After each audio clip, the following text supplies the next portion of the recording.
फसल उत्पादन एवं प्रबंधन ये 8वां क्लास की साइंस का सबसे पहला चैप्टर है। इसके हर एक पॉइंट्स, इसके हर एक टॉपिक्स पे इतना डिटेलिंग से काम किए, इतना डिटेलिंग से काम किए कि अगर स्टूडेंट्स इस वीडियो को शुरू से लेकर अंत तक देख लेते हैं तो मेरा 100% गारंटी है कि इस चैप्टर को कभी नहीं भुला पाएंगे, कभी नहीं भुला पाएंगे। आखिर मैं इतना जोश और जुनून के साथ क्यों कह रहा हूँ? क्योंकि देखिए इसके हर एक टॉपिक्स पे देखिएगा, मिलाइएगा। इसके हर एक टॉपिक जैसे कृषि का प्रारंभ कैसे हुआ, इसको हमने फिगर के माध्यम से समझाने की कोशिश किया है। मेरा मानना ये जो 8वां क्लास के स्टूडेंट्स का माइंड क्या होता है, थोड़ा सा स्लो होता है। इनफैक्ट 8वां का छोड़िए, 7वां का, 6वां का, ये सब जो बच्चे होते हैं ना, वो पिक्चर को बहुत जल्दी याद करते हैं। उनको वीडियो दिखाइएगा, उनको मूवी दिखाइएगा तो बहुत जल्दी याद कर लेंगे, लेकिन कहिएगा इसको थोड़ा याद करिए तो याद नहीं कर पाएंगे। कारण क्या, उनको माइंड में एक कॉन्सेप्ट बैठ जाता है फिगर का। अगर उनको फिगर के माध्यम से समझाएगा तो बहुत जल्दी समझ में आएगा। और इसी थ्योरी को लेकर हम सोचे हैं कि इस चैप्टर को ऐसे डिजाइन किया जाए, मतलब टाइम तो लगा है लेकिन ऐसे डिजाइन किया जाए जो स्टूडेंट्स इसको रटे नहीं, सीधा माइंड में क्या ठोक बजा के याद कर ले, समझ जाए। और ऐसे ही याद की चीज को बहुत दिन तक याद कर पाएंगे, रख पाएंगे और इसी एग्जाम में अच्छे नंबर लेकर आ पाएंगे। देखिए अगर 8वां क्लास की साइंस में अगर अच्छा मेहनत करते हैं तो 9वां अच्छा उनका जाएगा, और 9वां जब अच्छा जाएगा तो 10वां अच्छा जाएगा। इस प्रकार से उन आगे चल के आगे के जीवन के हर एक राह में बहुत ही ज्यादा सक्सीड कर पाएंगे।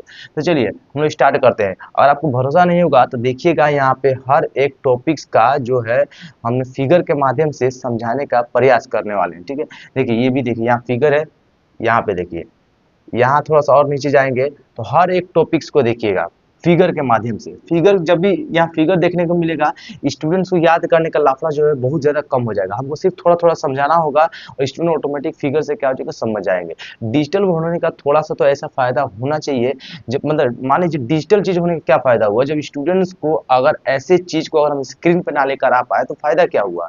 तो इसी को देखते हुए हम सोचे हैं जो क्यों ना इस चैप्टर को इस प्रकार से डिजाइन किया जाए, इस प्रकार से समझाया जाए जो स्टूडेंट्स अगर एक बार इस वीडियो को देख लेंगे तो सोचेंगे सर ये वीडियो को आप पहले क्यों नहीं बनाए, इस चैप्टर पर जो पढ़ाई जो हम लोग को पहले आप क्यों नहीं कराया। तो चलिए इसके जो मन में जितना डाउट है सभी डाउट को हम लोग इस वीडियो में क्लियर करेंगे। चलिए सबसे पहले चैप्टर का नाम क्या है, पहला चैप्टर का नाम है फसल उत्पादन एवं प्रबंधन। फसल उत्पादन एवं प्रबंधन, तो ये 8वां क्लास का साइंस है, 8वां क्लास का साइंस है और ये सबसे पहला चैप्टर है फसल उत्पादन एवं प्रबंधन। तो देखते हैं आखिर इस फसल उत्पादन प्रबंधन में आखिर हमें क्या क्या, कौन कौन ऐसे मुख्य टॉपिक्स है जो पढ़ने होंगे। सबसे पहले कृषि पद्धतियाँ, इसको समाप्त करेंगे। जब ये समाप्त हो जाएगा तो उसके बाद नेक्स्ट इसको देखेंगे, आधारिक फसल पद्धतियाँ, इसको देखेंगे। जब ये दोनों का दोनों जब ये समाप्त हो जाएगा तो ये चैप्टर क्या हो जाएगा, फाइनली समाप्त हो जाएगा। सबसे पहले क्या देखेंगे, कृषि पद्धतियाँ, और दूसरी का देखेंगे आधारिक फसल पद्धतियाँ। तो चलिए सबसे पहले को देखते हैं कृषि पद्धतियाँ, ये क्या है, इसको पूरा डिटेलिंग से पढ़ेंगे। जब ये समाप्त होगा तब इसको डिटेलिंग से पढ़ेंगे। तो कृषि पद्धतियों के बारे में समझते हैं, ये है पहला नंबर टॉपिक। ठीक है, इसमें एक क्वेश्चन आता है कृषि, क्वेश्चन क्या आता है, कृषि का प्रारंभ कैसे हुआ, कृषि का प्रारंभ कैसे हुआ। आज से करीब, ध्यान से देखिएगा, आज से करीब 10,000 ईसा पूर्व आदि मानव हुआ करते थे। आज से करीब 10,000 पूर्व आदि मानव हुआ करते थे। वे जो है खाना को, भोजन को ढूंढ ढूंढ कर, इधर उधर भटक भटक के ढूंढ के खाया करते थे। आज जैसे मान लीजिए, यहाँ पे एक नया पेज लेते हैं, जैसे मान लीजिए आदि मानव यहाँ पे अभी रह रहा है। ठीक है, यहाँ पे भोजन है, यहाँ का अगर भोजन समाप्त हुआ तो यहाँ से हट के दूसरे जगह जाएंगे। ठीक है, यहाँ का भोजन पानी अगर कुछ समाप्त होता है तो यहाँ से हट के तीसरे जगह जाएंगे। ऐसे घूम घूम के बेचारे खाना को ढूंढ ढूंढ के खाया करते थे आदि मानव, आज से करीब 10,000 ईसा पूर्व।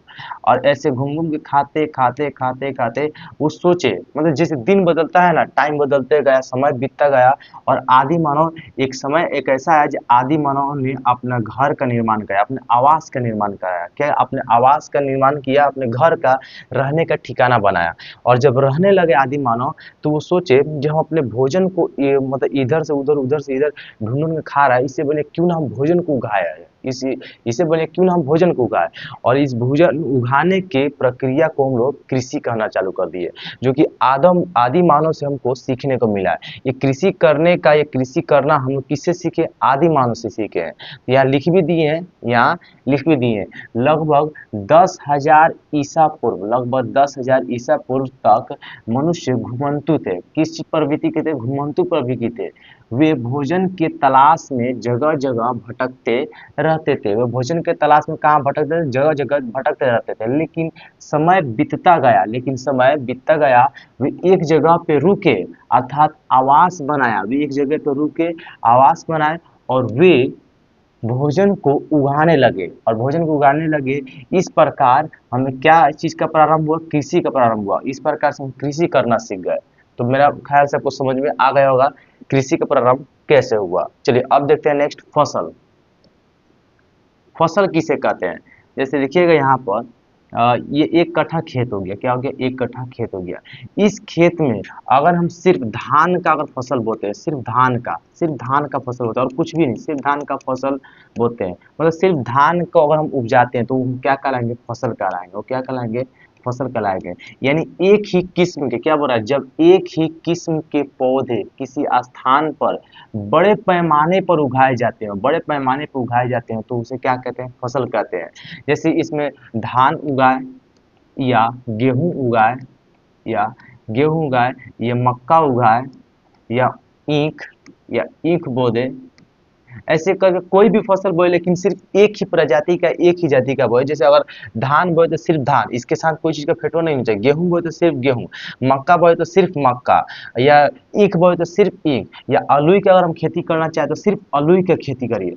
तो एक ही किस्म के पौधे, या क्या है, ध्यान देखिए, जब एक ही किस्म के पौधे किसी स्थान पर बड़े पैमाने पर, बहुत ही बड़का पैमाने पर अगर उगाते हैं तो वो क्या कहलाते हैं? फसल कहलाते हैं। चलिए आगे देखते हैं। जैसे में क्या हो जाएगा? गेहूं की फसल हो गया। जैसे में आप बोल सकते हैं गेहूं का फसल बोल लीजिए, या धान का फसल बोल लीजिए, ठीक है।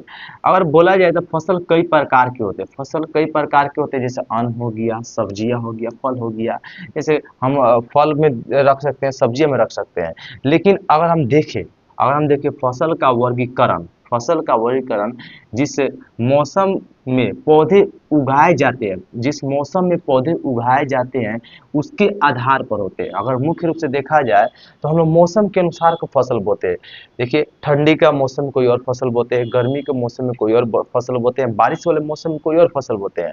तो अगर हम फसल को बांटना चाहे तो दो भाग में बांट सकते हैं। किसके अनुसार? मौसम के अनुसार। सबसे पहला खरीफ फसल और दूसरा आ जा रहा है रबी फसल। ये इतना मोस्ट वीवीआई इंपोर्टेंट इतना ज्यादा है कि 10th क्लास में तो एज इट इज इस पे चर्चा किया गया, 9th क्लास में चर्चा किया, तो इसलिए इसको भुलाइएगा नहीं। तो फसल को दो भागों में बांटा गया है। किस चीज के आधार पर?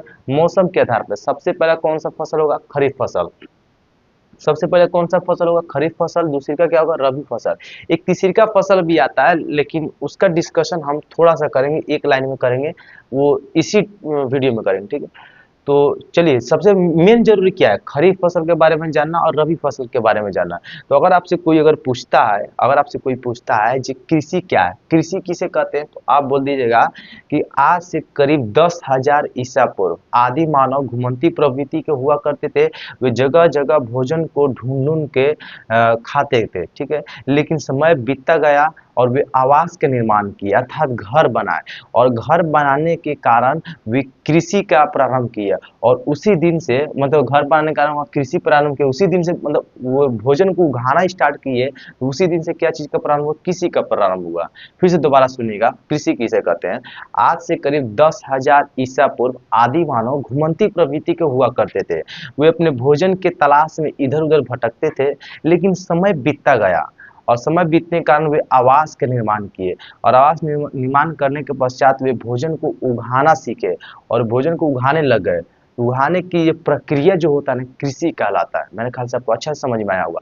अब उसके बाद फसल क्या होता है? जब एक ही किस्म के पौधे को एक बड़ी संख्या में जब लोग उगाते हैं, जब एक ही किस्म के पौधे के फसल को जब बड़ी संख्या में उगाते हैं तो क्या कहलाता है?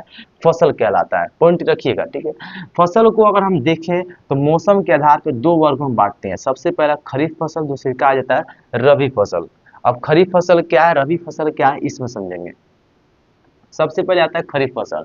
वह फसल जिन्हें वर्षा ऋतु में बोया जाता है, याद रखिएगा, वह फसल जिन्हें वर्षा ऋतु में, बारिश वाले मौसम में बोए जाते हैं, खरीफ फसल कहलाते हैं। वो फसल जिन्हें बारिश वाले मौसम में यानी वर्षा ऋतु में बोए जाते हैं वो क्या कहलाते हैं, खरीफ फसल कहलाते हैं। भारत में वर्षा ऋतु सामान्यतः जून से लेकर सितंबर तक होता है और इसी बीच में फसल को बोकर काट भी लेते हैं। ठीक है, जून से सितंबर तक होती है। उदाहरण के लिए धान, इस बारिश वाले मौसम में क्या बोते हैं, धान बोते हैं, मकई बोते हैं, सोयाबीन बोते हैं, मूंगफली बोते हैं और कपास बोते हैं। आपको शायद याद होगा, धान तो मुझे तो फेमस है, हम लोग बारिश में क्या होता है छाता लगा लगा कर धान को ऐसे बोया करते हैं।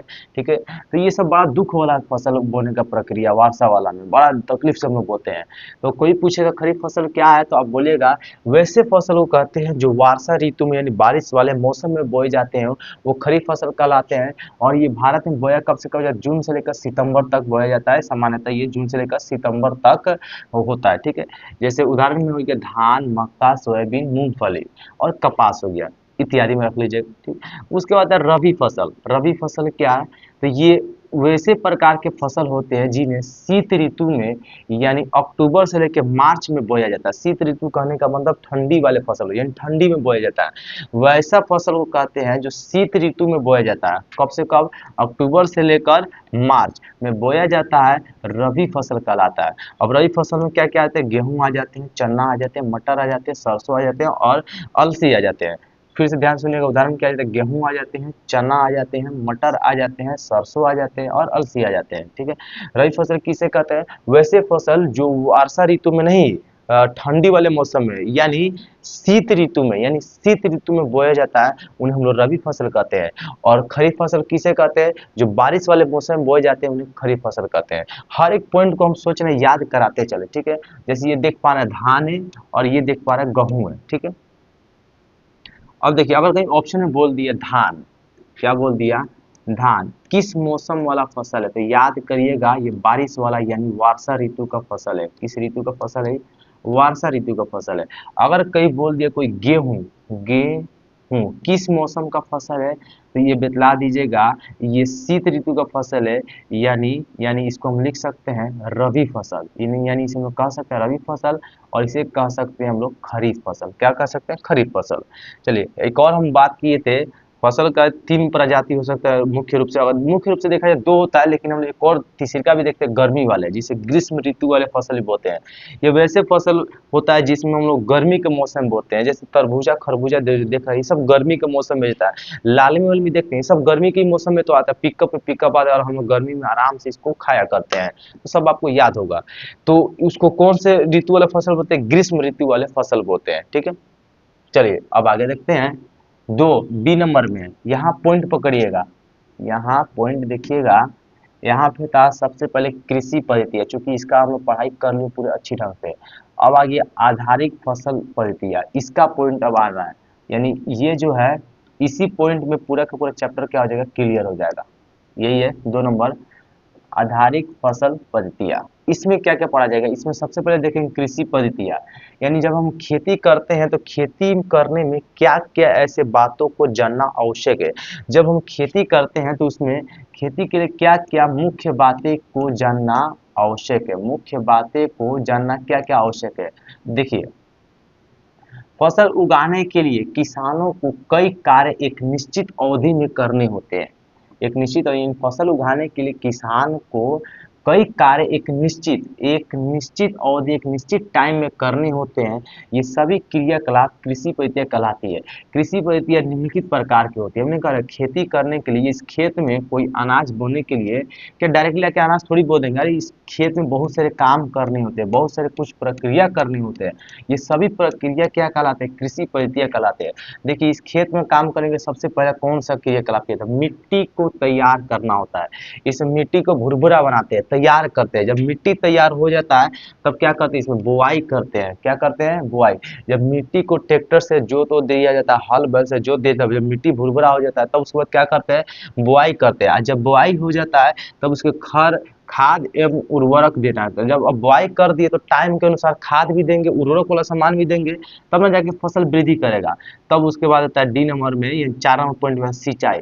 जब हम जब हम मिट्टी को तैयार कर लेंगे, जब मिट्टी को भुरभुरा बना देंगे, एकदम हल्का बना देंगे, यर जो इधर से उधर जाने वाला जब बना देंगे मिट्टी को एकदम नरम जब बना देंगे, तो इसमें क्या बोलेंगे, बोएंगे इसमें। उसके बाद क्या करेंगे हम लोग, बुआई करेंगे। जब बुआई कर लेंगे तो उसके बाद इसमें यूरिया डीएपी जो होता है और खाद छीटेंगे। खाद छीटने के बाद उसको क्या करेंगे, पानी देंगे, यानी सिंचाई करेंगे।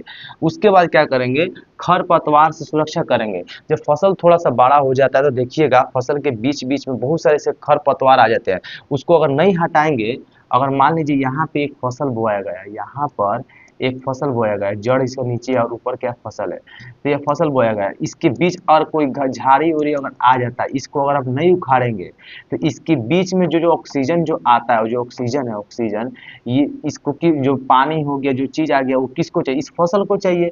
लेकिन ले कौन लेगा, हई सब ले लेगा, तो हई क्या करेगा, ये खाली रह जाएगा। जब खाली रह जाएगा मर जाएगा। तो इसलिए खरपतवार को साइड करना पड़ेगा। जो पानी है, जो ऑक्सीजन है, जो खुलेआम एयर है, किसको चाहिए, सिर्फ इसको चाहिए। तब तो ये अनाज उगेगा तो हम खाएंगे। यानी खरपतवार को क्या करेंगे, उसे सुरक्षा करेंगे। उसके बाद कटाई करेंगे। जब ये हो जाएगा, जब ये पक जाएगा तो इसे क्या करेंगे, कटाई करेंगे। क्या करेंगे, इसका कटाई करेंगे। और कटाई कर लेने के बाद भंडारण करेंगे। कटाई कर लेने के बाद क्या अनाज को बिक देंगे, अरे भाई कटाई कर लेने के बाद अनाज को सुरक्षित स्थान पे रखेंगे, ताकि हम लोग हर महीने हर दिन उसे निकाल निकल कर खाए, भंडारण करेंगे उसका। तो चलिए एक एक करके इस सभी को देखते हैं। जब इस सभी को देख लेंगे एक एक करके, सबसे पहले मिट्टी को तैयार किए तो इसको देखेंगे, फिर बुआई को देखेंगे, फिर खाद एवं उर्वरक देना ये देखेंगे, फिर सिंचाई वाला देखेंगे, खरपतवार वाला देखेंगे, कटाई देखेंगे और भंडारण देखेंगे। इस सभी को देख लेंगे तो मेरे ख्याल से चैप्टर क्या जाएगा, पूरा फाइनली कंप्लीट हो जाएगा। तो चलिए एक महायुद्ध के लिए स्टार्टिंग करते हैं। चलिए सबसे पहला क्या हो जाएगा, मिट्टी का तैयार करना। मिट्टी को तैयार करते हैं, किस प्रकार से तैयार करते हैं, मिट्टी को उलट पुलट कर पोल करने की प्रक्रिया जुताई कहलाती है। सबसे पहले इसमें मिट्टी को उलट पुलट करते हैं। उलट पुलट कैसे होता है, क्या हाथ से उलटते पुलटते हैं, अरे नहीं, ट्रैक्टर से। ट्रैक्टर से करते हैं, या हल से करते हैं, या कुदार से करते हैं, या खुरपी से करते हैं, लेकिन उलट पुलट कोई ना कोई प्रक्रिया से औजार से करते ही करते हैं। तो मिट्टी को उलट पुलट कर पोल करने की प्रक्रिया क्या कहलाता है, जुताई कहलाता है। ठीक है, जुताई के लाभ होते हैं, जुताई के बहुत सारे लाभ है। सबसे पहले फसल की जड़ें गहराई तक जाती है। कोई पूछता है ना आखिर हम जुताई क्यों करते हैं, क्या हम फसल को डायरेक्टली, जैसे मान लीजिए मेरे पास अगर ये 1 कट्ठा खेत है, अगर ये 1 कट्ठा मेरे पास अगर एक खेत है, तो क्या गरज है इसको जुताई करने का, आखिर हम इसका जुताई क्यों करें, हम क्यों ना फसल को डायरेक्टली बो दे।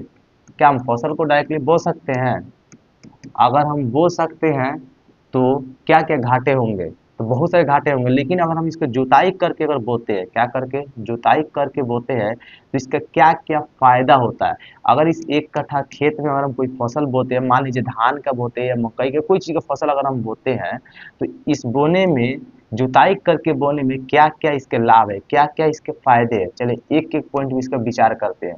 अगर हम जुताई करके इस खेत में या अगर कोई फसल बोते हैं, जैसे क्या क्या फायदे हैं, क्या क्या लाभ है, तो क्या क्या लाभ है चलिए देखते हैं। सबसे पहला लाभ देखिएगा इसमें, फसल की जड़ें गहराई तक जाती है। जब हम खेत में जब जुताई करते हैं ना, तो खेत क्या होता है, हमारा नरम हो जाता है। ट्रैक्टर से या हल से या कोई चीज़ से जुताई करते हैं तो खेत हमारा बहुत ही ज़्यादा नरम हो जाता है। और नरम हो जाने के कारण जड़ें क्या होंगे, पूरा अंदर तक जाएंगे। ये जो जड़ें हैं पूरा अंदर तक जाएंगी, ये दिख रहा है, जड़ें पूरा अंदर तक जाएंगी। पकड़ थोड़ा सा टाइट होगा, जब आनी तूफान आएगा तो ये इसको गिरने नहीं देगा। जब ब्यार आनी तूफान कुछ भी आएगा, पानी उनी आएगा, बाढ़ लगेगा, लेकिन इसको गिरने नहीं देगा। तो खेत का जुताई करना सोचिए कितना ज़्यादा इंपॉर्टेंट है। जुताई करेंगे तो इसकी जड़ें क्या होगी, गहराई में जाएगी। जब गहराई में जाएगी तो जड़ें का पकड़ बढ़िया होगा, अच्छा ह्यूमस बनेगा, और इस प्रकार से फसल बहुत ही अच्छा करेगा। ठीक है, दूसरी का देखिएगा, फसल की जड़ों का सरलता से शोषण होता है, फसल का जड़ों का सरलता से शोषण होता है। अब देखिए मिट्टी नरम रहेगा तो फसल का जड़ होगा, शोषण क्या होगा, जैसे बंजर पड़ा जमीन में देखिए बंजर पड़ा जमीन क्या होता है, बहुत ही ज्यादा टाइट होता है और टाइट होने के कारण शोषण का जैसे आदान प्रदान होता है बहुत ही दिक्कत करता है, शायद फसल मर भी जाता है। बंजर जमीन उसी को ना बोलते हैं जिसमें खेती ना कर पाते हैं, शायद उसी वजह से बंजर हो पाता है क्योंकि हम उसे जुताई नहीं करते, टाइम टू टाइम उसमें खाद नहीं देते, उर्वरकता नहीं बनाते, शायद इसी वजह से बंजर पड़ता है। तो यही है बंजर ना पर इसमें जुताई करते हैं, जुताई करने के कारण जब फसल हम लोग बोते हैं तो सबसे पहले तो टाइट होगा, मतलब कि फसल क्या नरम, फसल अंदर तक जाएगा, पकड़ ज्यादा बढ़िया बनेगा, जिससे ऑक्सीजन का आदान प्रदान, कार्बन डाइऑक्साइड आदान प्रदान एकदम अच्छा से होगा। तो इसी का फायदा क्या है, फसल की जड़ों का सरलता से शोषण होगा, ठीक है। तीसरे का देखिए, जुताई से केंचुए और सूक्ष्म जीवों की वृद्धि होती है। जब जुताई होगा तो सूक्ष्म, देखिए जब जुताई ट्रैक्टर जब हिंगाया जाता है, जब कुछ भी किया जाता है तो देखिएगा नीचे वाला जो कि पिलुआ वो जो भी होता है, केंचुआ तो सब ऊपर आता है, ऊपर आता है। कारण क्या है, केंचुआ चूहा जो समय माटी लेके रखता है सब, वो माटी क्या होता है, नीचे का माटी होता है। जब नीचे वाला माटी जब ऊपर आएगा तो उर्वरकता में और ज्यादा वृद्धि होता है। केंचुआ चूहा सब क्या होता है, माटी को खाता है सब, और माटी जैसे ऊपर आएगा, जैसे केंचुआ से ऊपर आएगा वो माटी को निकालेगा, पेट से बाहर निकल, वो माटी क्या होता है, बहुत ही ज्यादा उर्वरक होता है, बहुत ज्यादा उर्वरक होता है, ठीक है। तो ये जरूरी होता है, जुताई से केंचुआ और सूक्ष्म जीवों का क्या होता है, वृद्धि होता है। दूसरा देखिए ह्यूमस का बनना होता है।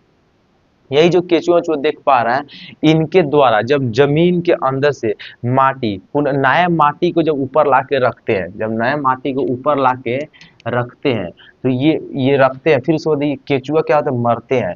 ऊपर से केचुआ मरेंगे, उसके बाद कुछ पिलुआ लो जो होता है वो मरेंगे, पत्ते जो है उसमें गिरा रहेंगे वो सड़ेंगे, साग सब्जी जो खेत में भी है, वो सब सड़ गल के जो चीज निर्माण करता है वो ह्यूमस कहलाता है। वो क्या कहलाता है, ह्यूमस कहलाता है। ह्यूमस किसे कहते हैं, जब पत्तियां उस पे रहता है खेत में वो सड़ गल जाएंगे, टहनियों नहीं वो सड़ गलेंगे, खाना जो होता है वो सड़ेंगे, जीव जंतु का मृत जो होता है वो अवशेष वो अपघटित होंगे। ये सब के मिक्सिंग से जो लेयर तैयार होता है, जो एक पट्टी तैयार होता है वो ह्यूमस पट्टी तैयार होता है। और ये देखिए यहाँ पे वीडियो में यहाँ पर देख पा रहे हैं पिक्चर में, ये ह्यूमस वाला जो काला काला पूरा ये क्या है, ह्यूमस है। ये इतना ज्यादा उर्वरक होता है, इसके बिना तो समझिए ये फसल होगा ही नहीं होगा, मतलब गारंटी ही नहीं होगा। इसका होना सबसे ज्यादा जरूरी है क्योंकि यही ह्यूमस है, ये जीवों के सड़े गले गलने के बाद ये निर्माण होता है, पत्तियों के, झाड़ों के, सब्जियों के, सब के क्या होता है, सड़ गलने के बाद ये निर्माण होता है, ये ह्यूमस। और इसके ऊपर हम लोग जब बोते हैं एक पतला सा लेयर होता है, तो इसके ऊपर बोते हैं तो फसल क्या होता है, बहुत ही ज्यादा फायदा साबित करता है और किसान भाई बहुत ही ज्यादा खुश हो जाते हैं। ह्यूमस क्या है, जीव जंतुओं के सड़े गले अवशेष को ह्यूमस कहते हैं। ये मिट्टी की सबसे ऊपरी परत होती है जो काफी क्या होती है, उपजाऊ होती है। अभी जो समझा चुके हैं, चलिए अब उसके बाद चलते हैं नेक्स्ट पॉइंट पर। नेक्स्ट पॉइंट क्या है, जंतुओं के औजार, सॉरी जुताइयों के औजार, क्या जुताई करने के औजार। अब देखिए जुताई करते तो हैं, जुताई तो कर रहे हैं, लेकिन इसके औजार आप देखते हैं, आम जीवन में आप जरूर देखते होंगे जुताई करने के औजार, जानते भी होंगे। सबसे पहला आप औजार देखिए, पारंपरिक औजार, पारंपरिक औजार जिनमें हम पुरानी जमाना से करते आ रहे हैं, हल, ये देखिए हल से, ये जो अभी भी होता है, और कुदाली जो कि ये भी अभी यूज होता है, अभी भी यूज होता है, हल और कुदाली। इसका यूज थोड़ा सा कम हो गया, इसका यूज थोड़ा सा कम हो गया है, और कम होने का सबसे बड़ा कारण है ट्रैक्टर, ट्रैक्टर है। कम होने का सबसे बड़ा कारण क्या है, ट्रैक्टर है। लेकिन कहीं कहीं देखिएगा ये इस्तेमाल होता है इसका, लेकिन इसका इस्तेमाल अभी भी होता है, इसका इस्तेमाल अभी भी होता है। तो ये पारंपरिक औजार है, हल और कुदाल। उसके बाद देखिए दो में आधुनिक औजार, आधुनिक आप समझ पा रहे हैं, आधुनिक में तो ये सब आ जा रहे हैं, ट्रैक्टर है जो कि ये देख पा रहे हैं, नौफारा इसको बोलते हैं, नौफारा के द्वारा जहाँ ये एक फारा है जो खेत को 10 घंटा में काम करेगा, वहाँ ये सिर्फ और सिर्फ 1 घंटा में काम करके चल जाएगा। तो ये इसको हम लोग क्या बोलते हैं, इस ये जो दिख पा रहा है ये लाल चीज, इसको क्या बोलते हैं, इसको हम बोलते हैं कल्टीवेटर। इसको क्या बोलते हैं, कल्टीवेटर होता है। और ये कल्टीवेटर किस में फंसाया जाता है, ट्रैक्टर में फंसाया जाता है, और इसी चलता है, ये कोई बैल से नहीं चलता है, ये ट्रैक्टर से चलता है। कल्टीवेटर किसी चलता है, ट्रैक्टर से चलता है। तो मेरे ख्याल से इतना समझ में आपको आ गया होगा। चलिए नेक्स्ट देखते हैं आप, बुआई। जब खेत उत का जुताई बहुत बढ़िया से देख लें, जुताई किस तरीके से हो रहा है, जुताई का प्रोसेस क्या है, जब समझ गया तो उसके बाद जब जुताई हो जा रहा है खेत में तो क्या करेंगे, अब बुआई करेंगे। नेक्स्ट प्रोसेस क्या है, जब खेत का जुताई हो गया, खेत नरम हो चुका, तब क्या करेंगे, उसमें बुआई करेंगे। तो बुआई करेंगे, देखिए बीजों को भूमि में बोना बुआई कहलाता है। बीजों को भूमि बोना क्या कहलाता है? बुआई कहलाता है। बुआई से पहले अच्छी गुणवत्ता वाले साफ और स्वस्थ बीजों का चयन किया जाता है। अब ये नहीं, अब फसल बोने के लिए, कोई चीज के बोने के लिए हम लोग खेत को नरम कर दिए, पूरा बढ़िया से नरम कर दिए, पूरा बढ़िया से क्या कर दिए, खेत को नरम कर दिए। तो नेक्स्ट पॉइंट में क्या करेंगे, बीज को अब लगाएंगे। तो ऐसे वैसे कोई बीज ला के नहीं लगा देंगे, बीज का पहले हम जांच करेंगे अच्छा गुणवत्ता का बीज है कि नहीं है। क्या कोई खोखला बीज तो नहीं है? क्या खोखला बीज इसमें होगा खेत में? बिल्कुल नहीं होगा। बढ़िया बीज होना चाहिए। अब बढ़िया बीज ही तो फसल जो है, बढ़िया बीज ही बोएंगे तो खेत में अच्छा खासा होगा। अब मान लीजिए एक पॉलिथीन ला के इसमें छींट दिए, और आप जब देखिएगा 10-15 दिन बाद तो जा शायद लग रहा हम गलत ही छींट दिए। नहीं, आप गलत छींटे नहीं, आप गलत तरीके से जांच किए। आप बीज का पहले जांच की है लेकिन आप बीज का जांच करें ना, बीज सही है कि मार्केट में बहुत सारा बीज लोकल लोकल आता है, बहुत सारा बीज खोखला होता है। तो खोखला बीज से कोई फसल थोड़ी होगा। तो बीज का जांच करना सबसे ज्यादा जरूरी है, यानी अच्छी गुणवत्ता का जांच करने सबसे ज्यादा क्या जरूरी है। बुआई करने से पहले बीज का जांच करना जरूरी है। बुआई करने का तरीका, अच्छा बुआई करने का तरीका क्या है? तो बुआई करने का तरीका दो ठो, एक पारंपरिक तरीका है, दूसरी का आधुनिक तरीका। पारंपरिक तरीका क्या है? कीप से बुआई करना। जैसे हम लोग तो अभी गांव जहर में तो हम लोग भाई हाथे से एथी छिटोड़ देते हैं, ये हम लोग का पारंपरिक तरीका है। लेकिन अगर देखा जाए तो अगर अच्छा डिस्टेंस पे चाहिए बुआई, अच्छा डिस्टेंस पे चाहिए बुआई, तो उस डिस्टेंस के बुआई के लिए जैसे मान लीजिए छींटते हैं, कौन चीज को हम छींट देते हैं? सरसों को छींट के हम लोग करते हैं हाथे से छींट देते हैं। गेहूं को जो भी होता है वो हाथ से छींट देते हैं, लेकिन धान को क्या अंगूठा से हम लोग बोते हैं। तो इस चीज को अगर बोया जाए तो एक निश्चित मतलब अगर दूरी, अगर जैसे मान लीजिए यहाँ से लेकर यहाँ अगर दूरी बराबर दूरी पे अगर हम नहीं बुआई करेंगे तो वो क्या होगा, वो फसल खराब हो जाएगा। एकदम ज्यादा नजदीक भी नहीं होना चाहिए, एकदम ज्यादा दूरी भी नहीं चाहिए, एकदम निश्चित दूरी पर होना चाहिए। अगर बीज का दूरी एकदम बराबर बराबर होगा तब ना जाके फसल अच्छा से होगा, है कि नहीं? तो उसके बीज के बराबर बराबर दूरी तैयार करने के लिए एक पारंपरिक तरीका होता है जो कीप के से किया जाता है। जो देख पा रहे हैं यहाँ पे हर बैल लगा हुआ है, लेकिन यहाँ पे कीप लगा हुआ है। इसमें क्या करेंगे, बीज को डाला जाता है, इसमें बीज को डाला जाता है और ये बीज इसके साथ गिरता रहता है। हाल ही यहाँ से चलता रहेगा, बीज गिरते एकदम दूरी पे, एकदम बराबर दूरी पर गिरता रहेगा। तो ये तो पुराना तरीका हो गया। आज के आधुनिक तरीका देखिए, आज का आधुनिक तरीका ये है, इसमें बीज एक बार में पूरा डाल देते हैं, पूरा का पूरा इसमें बीज डाल देंगे, पूरा का पूरा बीज डाल देंगे। और ये पाइप के सहारे हर एक हल के पास क्या करेगा, ये आएगा पाइप के सहारे बीज, हल एक हल के पास आएगा और इस हल के साथ साथ वो बीज गिरते रहेगा। और इससे ज्यादा जल्दी इसमें होगा, इससे ज्यादा जल्दी इसमें होगा, इससे ज्यादा इससे ज्यादा जल्दी बीज इसमें बोएगा। तो ये जो तरीका है, इस तरीका में आधुनिक तरीका कहते हैं और इस मशीन को कहते हैं सीड ड्रिलिंग से बुआई। क्या? सीड ड्रिल से बुआई। इसका इस मशीन का नाम है सीड ड्रिल। सीड ड्रिल से बुआई करते हैं। ये आधुनिक तरीका है, ये पारंपरिक तरीका है। मेरा ख्याल से तो हम लोग इस दोनों तरीके का उपयोग नहीं करते, शायद विदेश में बाहर साइड में शायद होता होगा, लेकिन अगर हम गाँव में देखेंगे तो आपको याद होगा हम लोग इससे नहीं, सीधा हम लोग हाथे से काम चलाते हैं। धान कहीं बोना होता है तो हम लोग अपना अंदाजा से क्या होता है डिस्टेंस में बो देते हैं, ठीक है। लेकिन अच्छा रहता है अगर इस चीज का हम लोग प्रयोग करते हैं, जब बराबर बराबर दूरी है तो फसल ज्यादा वृद्धि करेगा, अच्छा करेगा। चलिए नेक्स्ट पॉइंट को देखते हैं। तो हाँ, एक बात तो जानना जरूरी है, फसल बोने जैसे मान लीजिए फसल बोने से पहले आप खेत का अच्छी तरह से मरम्मत करिए, खेत को नरम कर दिए। खेत जब नरम हो गया तो उसमें बीज की बुआई करेंगे। बुआई करेंगे लेकिन कौन सा बीज करेंगे, अच्छा गुणवत्ता वाला बीज करेंगे। और अच्छा गुणवत्ता का बीज जांच कैसे करेंगे, पानी में डालकर जांच करेंगे। जैसे ही इसके अंदर बीज रखेंगे, जो खराब बीज होगा देखिए सब का सब बीज ऊपर चलाएगा, और ये सब बीज को आप बोइएगा तो ये बीज नहीं होंगे, ये बीज खेत में नहीं होंगे। तो अच्छे बीज जो देख पा रहे हैं, ये नीचे जो है जो नीचे पकड़ लिए, ये बीज अच्छे बीज है, इसको हम लोग क्या करेंगे, बो सकते हैं। तो बीज का जांच करने का तरीका देख पा रहे हैं, जो खराब बीज होंगे जो ऊपर होंगे उसको नहीं बोना चाहिए, जो बढ़िया का बीज होगा वो नीचे दबा होगा। बीजों को पानी में डालकर पहचान किया जा सकता है। जो बीज खराब होंगे वे तैर रहे होंगे, जो भी खराब होंगे वो तैर रहे होंगे, और जो अच्छे होंगे वो नहीं तैर रहे होंगे। जो अच्छा वो कहाँ तैर रहा है, नहीं तैर रहा। तो इस प्रकार से बीज का जांच करना जरूरी। क्या हो गया, जो भाई इतना मेहनत से हम लोग खेत को तैयार किए, बेचारे इतना मेहनत से खेत को तैयार कर लिए, अब बीज को जब हम बो दिया पता चला बीज हो ही नहीं कर रहा है, दिक्कत हो जाएगा। तो बीज को बोने से पहले देखना तो होगा ना जो बीज अच्छा है कि नहीं अच्छा है, ठीक है। चलिए नेक्स्ट पॉइंट देखते हैं हम। नेक्स्ट पॉइंट क्या है, उर्वरकता एवं खाद देना। अब प्रोसेस देखिए, खेत तैयार हुआ, बीज बो दिए, बीज बो देने के बाद खाद भी तो देना जरूरी होता है। खाद दो टाइप का आता है। कौन कौन खाद आता है? एक उर्वरक खाद होता है और दूसरी का मतलब खाद होता है, एक उर्वरक होता है जो इंसानों द्वारा बनाया जाता है, यानी मानवों द्वारा बनाया गया है और ये पारंपरिक तरीके से हम बनाते हैं। ये इंसानों द्वारा तैयार किया जाता है फैक्ट्री में, मशीनों द्वारा तैयार किया जाता है और ये पारंपरिक तरीके से हम तैयार करते हैं। यानी वे पदार्थ जिन्हें मिट्टी में पोषक स्तर बनाए रखने के लिए मिलाया जाता है उसे उर्वरक एवं खाद कहलाता है।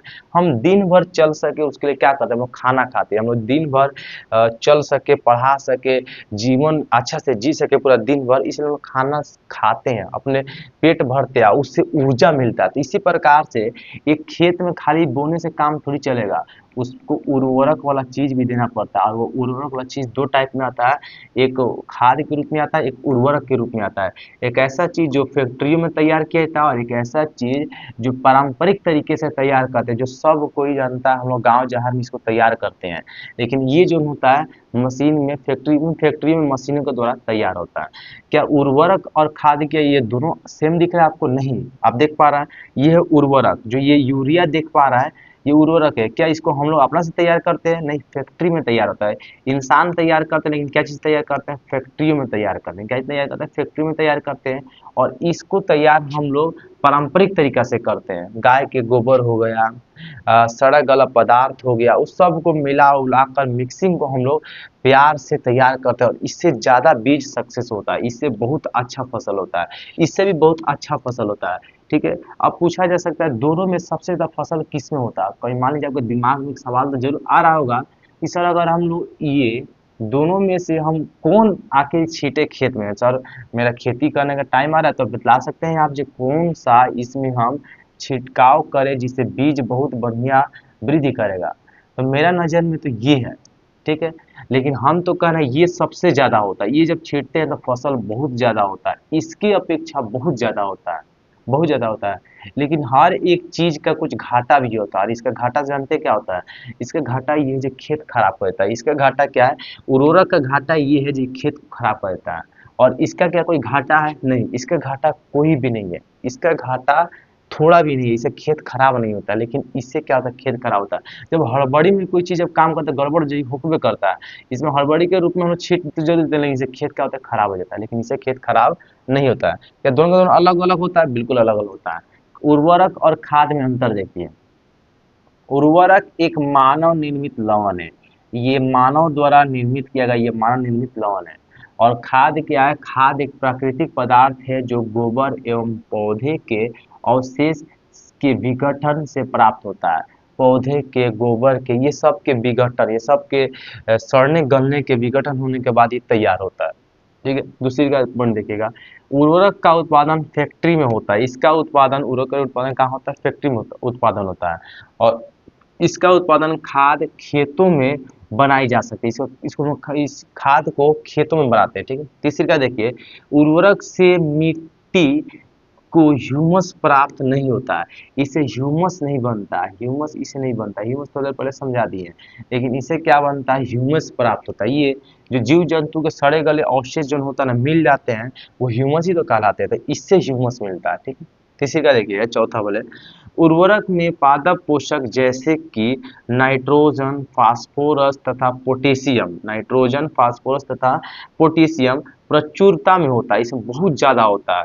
नाइट्रोजन, फास्फोरस और पोटेशियम। पूछा जा सकता है कि उर्वरक में कौन कौन ऐसे वस्तुएं हैं जो बहुत ही ज़्यादा, कौन कौन ऐसे पोषक पदार्थ है जो बहुत ज़्यादा होते हैं? तो बोलिएगा नाइट्रोजन, फास्फोरस और पोटेशियम, ये तीनों के तीनों क्या होता है? बहुत ही ज़्यादा होता है। लेकिन इसमें देखते हैं खाद में। खाद में पादप पोषक तुलनात्मक रूप से कम होता है, इसमें होता है लेकिन बहुत कम होता है। इसमें क्या होता है? बहुत ज़्यादा होता है, इसमें क्या होता है? कम होता है। अब वो माइंड पूरा तरीके से कंफ्यूज हो गया होगा, सर इसमें कुछ ज़्यादा ही दिख रहा है, इसमें कुछ कम दिख रहा है, फिर भी आप इसको सपोर्ट कर रहे, इसको सपोर्ट नहीं कर रहे। तो हम आपको बतला तो दिए ना, जब कोई चीज़ जन होता है ना, ज़्यादा जो वृद्धि के चक्कर में होता है ना, वो ज़्यादा गड़बड़ी के भी रूप लेकर आता है। इसमें है बहुत अच्छा खासा चीज़ तो है, लेकिन खेत को बहुत जल्दी नुकसान पहुँचता है, खेत को खराब कर देता है। और जब एक बार खेत खराब हो जाता है ना, तो खेत को काटना पड़ जाता है, कम से कम 1 बीता 2 बीता खेत को काटना पड़ जाएगा। लेकिन ये देखिए, इसमें भले थोड़ा सा कम होगा, लेकिन खेत काटा नहीं जा सकता, खेत बढ़िया होगा, लेकिन समय आते आते ये भी सबसे बेटर हो जाता है। ठीक है, तो इसका हम प्रेफर सबसे ज्यादा करेंगे। चलिए नेक्स्ट पॉइंट के ऊपर देखते हैं। ठीक, नेक्स्ट पॉइंट है खाद देने के लाभ। आखिर खाद देने के क्या क्या से लाभ है? तो इससे मिट्टी की जल धारा क्षमता में वृद्धि होती है। ये जो खाद आप देख पा रहे हैं, ये खाद, इसके देने के क्या लाभ है? इसका तो हम बतला दी, इससे फसल होता तो है, लेकिन क्या घाटा क्या है? इसे खेत खराब हो जाता है, इससे खेत क्या होता है? खराब हो जाता है। तो इस खाद का क्या क्या फायदा है? इस खाद का फायदा हम लोग देखेंगे।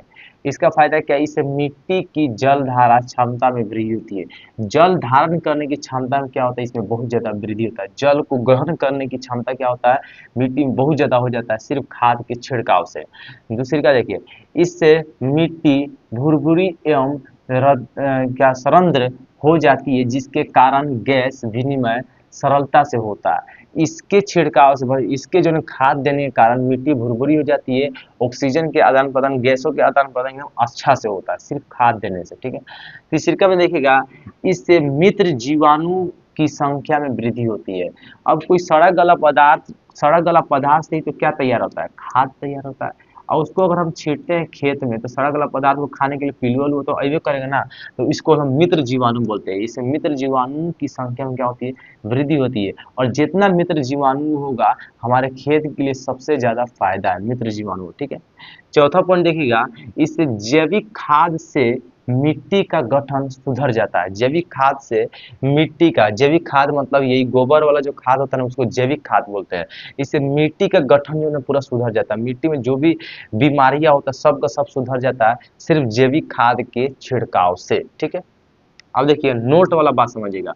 उर्वरक के इस्तेमाल से फसल ज्यादा होता है, ये बात हम बतला चुके हैं। उर्वरक के इस्तेमाल से फसल ज्यादा होता है, लेकिन देखिए, लेकिन आगे चलकर मिट्टी क्या हो जाती है? खराब हो जाती है, अर्थात बंजर हो जाती है। और बंजर भूमि पर कोई चीज उगाया नहीं जा सकता, ये बात आप भली भांति जान रहे हैं। उसके बाद आता है फसल चक्रण। फसल चक्रण किसे कहते हैं? खेतों में फसलों के अदल बदल करके खेती करना फसल चक्रण कहलाता है। अब खेतों में फसल के अदल बदल करके खेती करना क्या होता है? फसल चक्रण कहलाता है। इस प्रकार की खेती करने से खेत बंजर नहीं होती है। आखिर है क्या फसल चक्रण? फसल चक्रण करना क्यों जरूरी है? फसल चक्रण करना क्यों जरूरी है? आपको अगर हर दिन एक ही खाना अगर हम आपको देते हैं, तो क्या खाना खाने का मन करेगा? नहीं मन करेगा। आपको हर दिन कुछ न कुछ थोड़ा सा नया चाहिए। इसी प्रकार से अगर आप चाहते हैं खेत को बहुत ही अच्छा करने का, आप चाहते हैं खेत को बहुत ही ज़्यादा वृद्धि, उर्वरकता क्षमता बढ़ाने का, तो देखिएगा, आप देखते होंगे, हम एक सीजन में जब हम लोग धान बो देते हैं, तो ठीक दूसरी का सीजन में गेहूं भी बो देते हैं। क्या बोलते हैं? गेहूं। ठीक तीसरी का सीजन में हम लोग अलुई भी बो देते हैं। अदल बदल के खेती करते हैं। अगर अदल बदल करके खेती नहीं करेंगे, मिट्टी में सिर्फ एक ही प्रकार खेती करेंगे, तो मिट्टी की क्षमता क्या हो जाता है? घट जाता है, मिट्टी खराब होना चालू हो जाता है, धीरे धीरे सड़ने लगता है मिट्टी। तो ये सबसे ज्यादा जरूरी है फसल चक्रण करना। क्या जरूरी है? फसल का चक्रण करना। क्योंकि आप भली बात ही जानते होंगे, और आप गांव जहार के होंगे तो आप जानते होंगे फसल चक्रण हम लोग करते हैं। फसल चक्रण करते हैं, जब हम लोग एक सीजन में धान बो देते हैं, दूसरे का सीजन में क्या बो देते हैं? गेहूं बोते हैं। तीसरी का सीजन कभी अलुई बो देते हैं। ये अदल बदल करके हम लोग खेती करते रहते हैं, और यही अदल बदल की वजह से हमारा खेत सुरक्षित रहता है। ये मिट्टी कभी बंजर नहीं पड़ता है। तो अदल बदल करने से, अदल बदल करके खेती करने से मिट्टी का क्या सुरक्षा होता है? बंजर पड़ने से सुरक्षा, यानी मिट्टी बंजर नहीं होता, मिट्टी बंजर नहीं होता, मिट्टी बंजर नहीं होता। ठीक है, अगले का पॉइंट चलिए देखते हैं। अगले का पॉइंट है सिंचाई। सिंचाई, जब जब देखिएगा, ये खेत हो गया, क्या हो गया? ये खेत हो गया। इस खेत के मिट्टी को हम लोग, इस खेत के मिट्टी का जुताई की हम लोग बहुत ही अच्छा से। जुताई करने के बाद एक नंबर पॉइंट में क्या किए? जुताई किए। दो नंबर पॉइंट में क्या किए? बिया हुआ कुछ छीट के, मतलब बिया इन बुआई किए। सबसे पहले जुताई किए, खेत को नरम किए, उसके बाद बुआई किए। तीसरे का पॉइंट, जब बुआई कर लिए इसका हम लोग, जब इसे बुआई कर लिए, तो बुआई करने के बाद हम लोग क्या किए? इसमें बुआई करने के बाद हम लोग खाद का छिड़काव किए। सबसे पहला पॉइंट में मिट्टी को नरम किए, नरम होने के बाद बुआई किए, बुआई के बाद खाद का छिड़काव किए। अब खाद का छिड़काव को 4 नंबर पॉइंट में क्या करेंगे? इसका पानी तो पटाएंगे भाई सबको, हर एक जीव जंतु को प्यासा होता है, हर एक जीव जंतु को भूख लगता है, प्यास लगता है। तो अब फसल का भी तो प्यास लगेगा, पानी, सिंचाई करना सबसे ज्यादा इंपॉर्टेंट है। सिंचाई यानी निश्चित अंतराल के बाद, एक निश्चित समय के बाद फसल को पानी देना सिंचाई कहलाता है। अगर आप फसल को पानी नहीं देंगे तो फसल हमारा डेड कर जाएगा, फसल हमारा मर जाएगा। सिंचाई के स्रोत, सिंचाई यानी हम पानी को कितने तरीके से पटाते हैं। हमको तो एक तरीका पता है जो हम लोग पंपी सेट के द्वारा पटाते हैं, शायद आपको ही पता है पंपी सेट द्वारा पटाते हैं। लेकिन हमको पता नहीं चाहिए सिंचाई हम लोग कुआं से भी करते थे पुराने जमाना में, फिर से नलकूप से भी करते हैं, फिर से ट्यूबवेल से भी करते हैं, तालाब से करते हैं, झील से करते हैं, नहर से करते हैं। तो सबसे पहले इसमें देखेंगे सिंचाई करने की विधियाँ, दो विधियाँ हो गई। पारंपरिक विधि, पारंपरिक विधि क्या हो गया, मोट, यहाँ पे देखेंगे ये है मोट। इस मोट में क्या होता है, कुएं से पानी को निकालते सीधा गिरा देते हैं, और ये पानी जो है सीधा कहाँ चले जाता है, हमारे खेत में चले जाते हैं। देख पा रहे हैं खेत अगल बगल है, सीधे कुएं से पानी को निकाल कर पानी गिरा देते हैं, कुएं से पानी निकालते गिरा देते हैं, और ये पानी सीधा चल जाता है खेत में। और इस प्रक्रिया को हम क्या बोलते हैं, मोट कहते हैं, मोट। चूंकि ये पारंपरिक विधि है, पारंपरिक। दूसरी का देखिए, दूसरी का है चैन पंप। दूसरी का क्या है, चैन पंप, जो इस ये देख पा रहा है सीधा पानी को कोई तरीका से हम लोग क्या बाहर निकालते हैं और इसे इस अथी के सहारे सीधा खेत में गिराते हैं। चैन पंप देख पा रहे हैं, एक चैन के जैसा है, चैन पंप है। क्या नाम है इसका, चैन पंप। तीसरी का क्या है, ढेलकी है, ढेकली है शायद, ढेकली, ढेकली, ये है ढेकली। क्या होता है, यहाँ पे एक मोटा सा वजनदार पत्थर रख देते हैं, यहाँ पे एक लगा देते हैं जिससे बैलेंस हो पाए, और बाल्टी लाते हैं। इसको पहले ऊपर उठाएंगे, बाल्टी अंदर जाएगा, फिर इसको जब नीचे दबाएंगे बाल्टी से पानी निकलेगा, और ये पानी निकल कर किसान भाई क्या करेंगे, इसको खेत के अगल बगल पानी को पटा देंगे, जिसे हम ढेकली कहते हैं। और चौथा क्या है, रहट, रहट है, रहट। इसमें क्या होता है, इसमें बैल का थोड़ा सा उपयोग हो जाता है। इसमें क्या होता है, ये घूमेगा, जब ये घूमेगा तो यहाँ जो अंदर एक पाइप गया है इसको घुमाएगा, और ये घुमाने के कारण देखिए सब में एक जग लगा है पानी निकालने वाला, ये पानी क्या करे, निकालेगा सीधे खेत में पटाते चलेगा। ये चारों का चारों जो प्रोसेस है वो समझाए, ये सब पारंपरिक है। ये जो पुराने जमाने में हम लोग किया करते थे, और आज के जमाने में सीधा नया हो गया पंपी सेट। आज के जमाने में क्या हो गया, पंपी सेट हो चुका है। दूसरी का जो आधुनिक, दूसरी का क्या हो जाए, आधुनिक विधि। आधुनिक विधि में छिड़कावन तंत्र और ड्रिप तंत्र करते हैं, छिड़कावन तंत्र और ड्रिप तंत्र करते हैं। ये है छिड़कावन तंत्र और ये है ड्रिप तंत्र। छिड़कावन तंत्र में देख पा रहे हैं, यहाँ से सीधा कुआं से हम लोग नल उल बांध के डायरेक्टली मोटर वोटर की सहायता से ये पानी को सीधा खेत में लेके जाना, चूंकि सबसे आसान अब पड़ गया। इसी तरीके से हम लोग करते हैं, लेकिन इसमें थोड़ा सा अलग है, हम लोग कुआं से नहीं करते, सीधा जो है खेत में ही गड्ढा करके अंदर पानी से निकलवा कर और सीधा हम लोग पाइप के द्वारा खेत में पटाते हैं। ये भी यही उसी प्रकार का है, थोड़ा सा अलग है, इसे हम ड्रिप तंत्र कहते हैं। चलिए अब आगे देखते हैं, आगे क्या है, आगे है खरपतवार से सुरक्षा। पॉइंट पॉइंट याद करते चाहिएगा।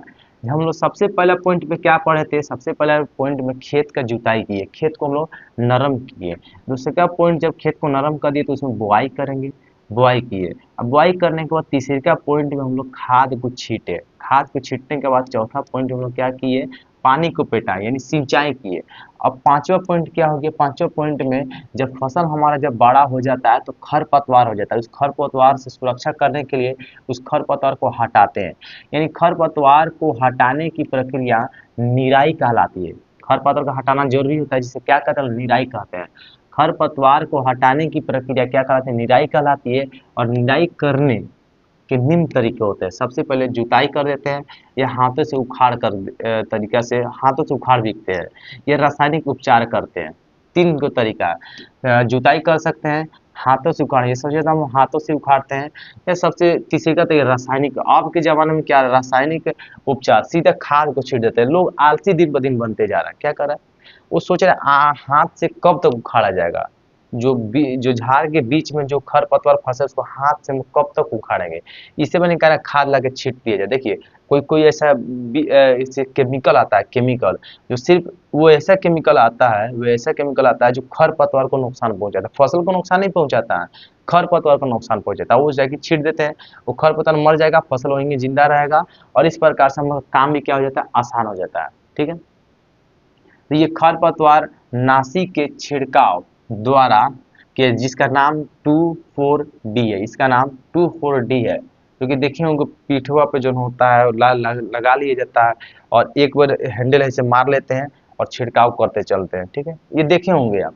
ठीक, तो निराई किसे कहते हैं, याद करें कि निराई किसे कहते हैं, खरपतवार को हटाने की प्रक्रिया निराई कहलाता है। निराई करने का तीन चार गो विधि है, या हाथों से निकाल सकते हैं, जुताई कर सकते हैं, या तो छिड़काव कर सकते हैं। ठीक है, अब आगे चल के देखते हैं। ठीक है, कटाई करते हैं। जब फसल हमारा तैयार हो जाएगा, जब हमारा फसल तैयार हो उसको क्या करेंगे, हम लोग इसका कटाई करेंगे। सब मेहनत तो हो चुका, क्या करने से कटाई करेंगे।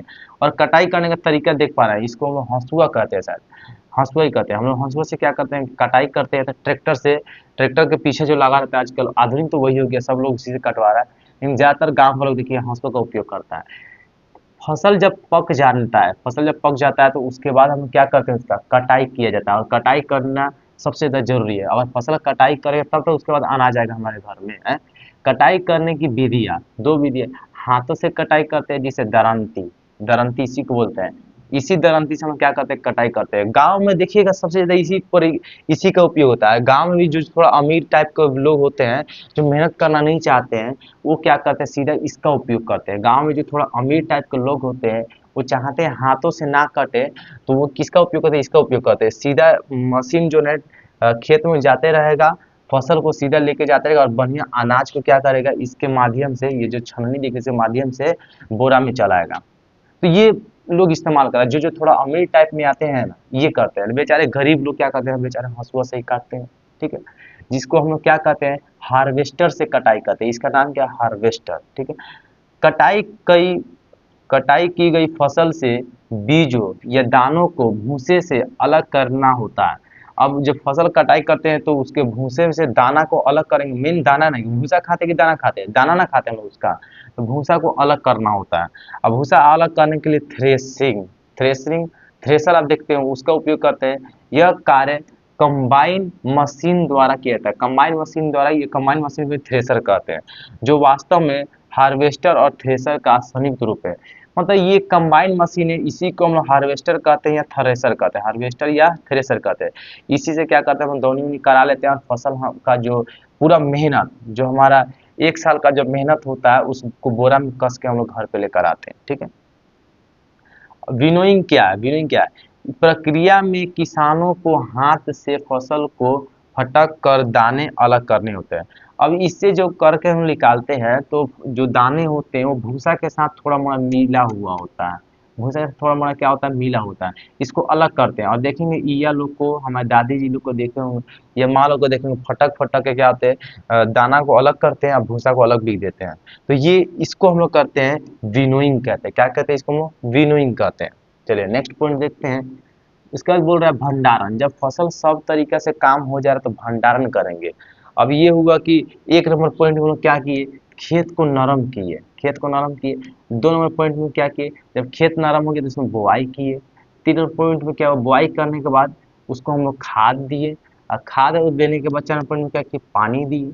पानी दे देने के बाद पाँच नंबर पॉइंट में क्या किए, जब पानी हम लोग दे दिए तो पाँच नंबर पॉइंट में क्या किए, कटाई किए। और कटाई का 6 नंबर पॉइंट में क्या करेंगे, इसका हम लोग भंडारण करेंगे। उस अनाज को सेफ जगह, सुरक्षित जगह रखेंगे, ताकि हमारा अनाज खराब ना हो, सालों साल तक हमारे पेट को भर सके। इसलिए अनाज को बहुत तरीका से सुरक्षित किया जाता है। सुरक्षित करने का तरीका देखिए, एक ये तरीका है, एक ये तरीका है। सबसे ज़्यादा बेटर ये तरीका है। फसलों को अधिक समय तक सुरक्षित रखने के लिए उसे नमी, कीट तथा चूहों से बचाना आवश्यक होता है। अब ये नहीं है जो साल भर मेहनत की और जाके चूहा वो को दे दिए, अरे उसे बचाना भी है, मेन वही ना है। उसे बचाने के लिए हम लोग बहुत सारा उपयोग करते हैं। बीजों को बड़े पैमाने पर भंडारण साइलो और भंडारण गृहों में किया जाता है। ये भंडारण ग्रहण है और ये क्या है, भंडारण साइलो है। ये एक शायद मशीन है, इसके अंदर रख दिया जाता है। इसमें तो चूहा वो जा नहीं सकता, जाएगा तो चूहा राख हो जाएगा, मतलब राख हो नहीं, अब राख हो जाएगा तो जो हमारा फसल वो भी तो राख हो जाएगा। नहीं, कुछ ऐसा प्रोसेस इसके अंदर होगा जो बैक्टीरिया उक्टीरिया चूहा होगा सबको मार देता होगा, लेकिन फसल खराब नहीं करता होगा। हमारे उपजाया हुआ मेहनत से गेहूँ जो होता है, धान, उसको खराब नहीं करेगा वो। तो इसका भंडारण कहाँ करते हैं, साइलो में करते हैं, और एक बोरा के माध्यम से हम लोग घरों में छुपा कर घरों में रखते हैं। ठीक है, तो ये हमारा प्रोसेस हो गया और ये हमारा चैप्टर क्या है, हो गया कंप्लीट हो गया, यानी द एंड हो गया। और इस द एंड होने के बाद अब जाकर पूरा होश आवाज में पूरा कॉन्फिडेंस से आप कहिए सर, मतलब कमेंट्स में लिखिए सर आपका पढ़ाया हुआ अच्छा लगा है, मतलब हमको ऐसा कॉन्फिडेंस लग रहा है शायद कहीं अच्छा ही लगा होगा, अपने मन में बोल दे रहा है लेकिन आपको अच्छा ही लगा होगा। तो ट्राई करिए एक बार, ऑब्जेक्टिव इसका बनाइए, इसका सब्जेक्टिव ट्राई करिए आ रहा है कि नहीं आ रहा है। और इसका सब्जेक्टिव वीडियो जो होता है, इसका सब्जेक्टिव ऑब्जेक्टिव तुरंत आएगा, पार्ट 2 इसका तुरंत आएगा, जिसमें हम इसका क्वेश्चन आंसर क्लियर कराएंगे। क्या कराएंगे? क्वेश्चन आंसर क्लियर कराएंगे और प्लस में ऑब्जेक्टिव भी क्लियर इसका कराएंगे। हम संकल्प एक बैठा के रखे हुए, मेरा से जो स्टूडेंट अगर पढ़ के जाए तो वो नाम ले कि एक है यूट्यूब चैनल जिसपे एक सर है जो बहुत ही ज़्यादा मेहनत कर रहे हैं बच्चों के लिए, हर एक पॉइंट्स पे हर एक डिटेलिंग्स पे काम कर रहे हैं कि बच्चे खुद तो पढ़ेंगे दूसरों को भी पढ़ाएंगे। ये है मेरा प्रक्रिया। तो मेरे ख्याल से आपको समझ में आ गया होगा। अब इतना मेहनत किए, इतना देर से भूख रहे हैं आपके लिए, समझा रहे हैं, तो इसके बदले में कुछ देना होगा आपको। 10 करोड़ रुपया देना होगा या 20 करोड़ रुपया देना होगा? नहीं, रुपया हमको नहीं चाहिए, एक लाइक चाहिए और एक सब्सक्राइब चाहिए, जिससे मनोबल मेरा बढ़ेगा और नेक्स्ट वीडियो बनाने के लिए तुरंत मैं हाजिर हो जाऊंगा। तो फिर मिलेंगे नेक्स्ट वीडियो में, जिसे क्वेश्चन सारा ऑब्जेक्टिव इसमें क्लियर करेंगे। तब तक के लिए इतना ही।